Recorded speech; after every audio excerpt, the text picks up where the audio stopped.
Hey guys, and welcome back to Battlefront updates and a quick news update. One of the things that a lot of people were disappointed in when it comes to DICE Star Wars Battlefront is the lack of a campaign. Even though the old games didn't really contain a proper campaign, the new game has so much potential for one, both because of its amazing graphics, but also if you just take a look at the small cinematic videos we get to see throughout the game, such as at the end of the survival missions. These cinematic clips really shows us how awesome a campaign would have been with the engine and material they have to work with. Anyways, on to the actual news. EA's COO Peter Moore recently talked at a conference about this particular subject and talked about how the game has co-op and couch play but doesn't really have a campaign, and that was a decision made by DICE in order to focus more on the multiplayer.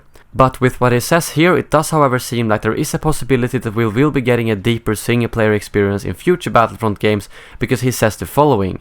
The decision by the DICE team was made not to put single player in, but to focus on multiplayer. This isn't to say that decisions for future games are locked in stone. We'll determine what the team does as the development team gets further down that process. So judging by what he says here, we shouldn't rule out a campaign for future Battlefront games, which is always good to hear. But as of right now, that is very far into the future.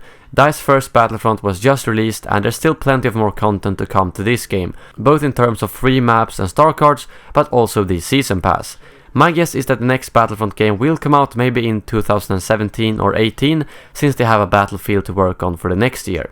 I know that talking about future Battlefront games when the first one was just released is a bit weird, but my job is to bring you guys all the news I can regarding Star Wars Battlefront and Star Wars gaming in general, so I hope you don't mind. If you enjoyed the video and want to see more Battlefront content, don't forget to subscribe and leave me some feedback below. I will see you all soon again, and as always, may the Force be with you.